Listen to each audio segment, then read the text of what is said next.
A radioatividade é um fenômeno que ocorre quando um núcleo estável emite espontaneamente partículas ou ondas que são denominadas de radiação e se transforma em outro núcleo mais estável. Os principais tipos de emissões: raios alfa. Esses desvios para o lado negativo de um campo elétrico é essencialmente um núcleo de hélio. A carga da partícula alfa é 2, sua massa é 4, tem alto poder de ionização e baixo poder de penetração.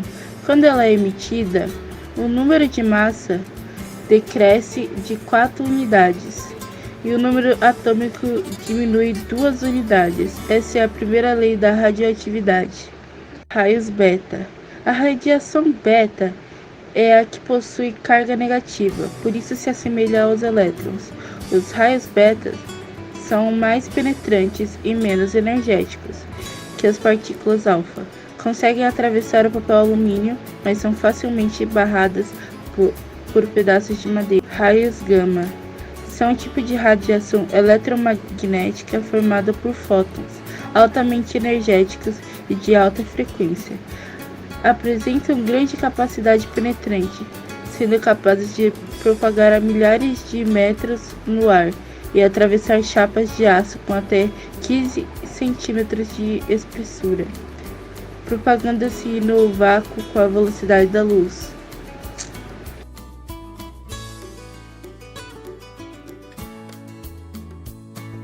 Em 1895, um físico chamado Wilhelm Röntgen fazia experiências com um tubo catódico, uma ampola na qual um feixe de elétrons ilumina uma janela fluorescente.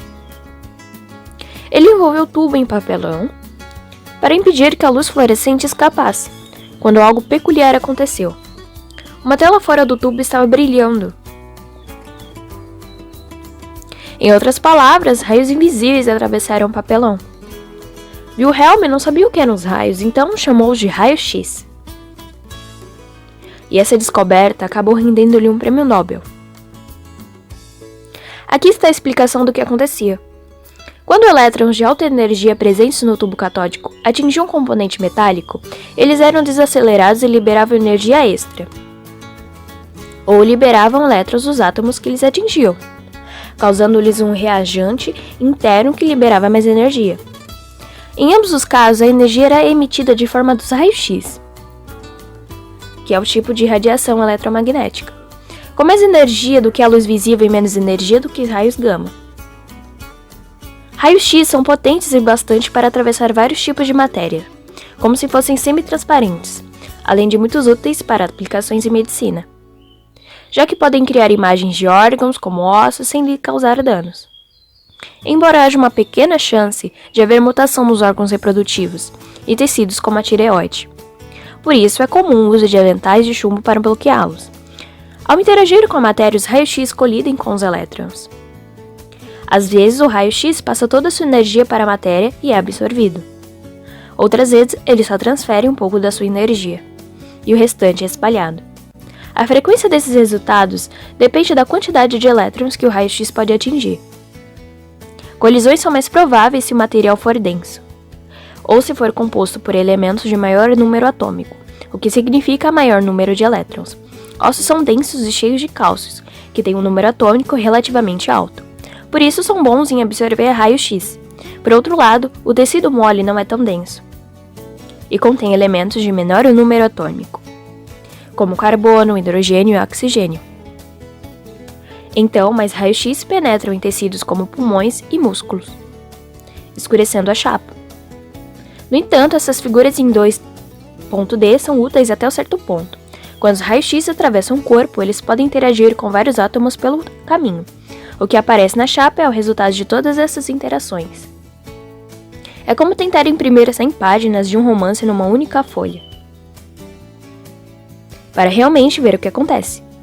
Deveria ser feito raio-x de vários ângulos do corpo e usá-los para construir uma imagem interna. Isso é algo que os médicos fazem o tempo todo, num procedimento chamado TC, tomografia computarizada. Outra invenção que ganhou um prêmio Nobel. Imagine o TC assim, com somente um raio-x. É possível notar um paciente a mudança da densidade causada por um tumor, mas não há como saber a sua profundidade. No entanto, com raio-x de diferentes ângulos, é possível localizar a posição e o formato do tumor. Uma tomografia emite um feixe canônico de raio-x, que atravessa o corpo do paciente e atinge vários detectores. O raio-x emitido gira em torno do paciente, movendo-se ao longo do corpo, numa trajetória em espiral. O TC em espiral produz danos que podem ser processados em fatias, claras o bastante para mostrar características anatômicas dos tumores, coágulos sanguíneos e infecções. Imagens do TC podem detectar até mesmo doença cardíaca e CAI. Em múmias enterradas há milhares de anos, o acidente infortunado de Röntgen é agora uma maravilha da medicina. Hospitais e clínicas do mundo realizam mais de 100 milhões de raios-x por ano para tratar doenças e salvar vidas.